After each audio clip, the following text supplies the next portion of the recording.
കൊല്ലം railway സ്റ്റേഷന് സമീപം തീപിടുത്തം. കൊല്ലം railway സ്റ്റേഷന് സമീപമുള്ള കാടിനാണ് തീപിടിച്ചത്.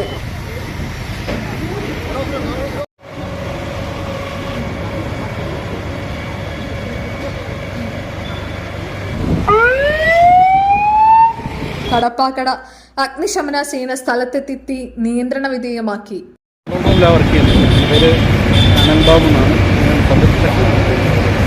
ആഹാരം കഴിക്കാൻ വന്നപ്പോഴാണ് ഈ സാഹചര്യം കണ്ടത്. ഹോട്ടലിൽ നിന്ന് മുകളിലോട്ട് ട്രെയിനുകളൊക്കെ കിടക്കുന്നത്. ഈ പറന്ന് പിടിച്ചു പോയാലും ചിലപ്പോൾ ശ്രദ്ധയിൽപ്പെട്ടില്ലായിരുന്നെങ്കിൽ ആളുകൾ വിളിച്ചു പോകുന്നതുകൊണ്ടാണ് നമ്മൾ പറഞ്ഞത്. അങ്ങനെ തന്നെ കണ്ടുപോകുന്നത് അറിയിച്ചു, ഫയർഫോഴ്സ് അറിയിച്ചു. അതിൽ അവർ അന്നേരം തന്നെ വന്നു ചെയ്യാനാണ് കുഴപ്പമില്ല. ഇന്ന് ഉച്ചയ്ക്ക് 2 മണിക്ക് ശേഷമായിരുന്നു തീപിടുത്തമുണ്ടായത്. തീയും പുകയും ഉയരുന്നത് കണ്ട police control room inspector Anan Babu അഗ്നിശമന സേനയെ വിവരമറിയിച്ചു. കടപ്പാക്കടയിൽ നിന്നും ഭക്ഷണം കഴിഞ്ഞ് വരികയായിരുന്ന പോലീസ് ഇൻസ്പെക്ടർ ഒരു യൂണിറ്റ് ഫയർഫോഴ്സ് സ്ഥലത്തെത്തി തീ പൂർണ്ണമായും നിയന്ത്രണ വിധേയമാക്കി. സംഭവ സമയം ട്രെയിനുകൾ തൊട്ടടുത്ത പ്ലാറ്റ്ഫോമിൽ നിർത്തിയിട്ടിരിക്കുകയായിരുന്നു.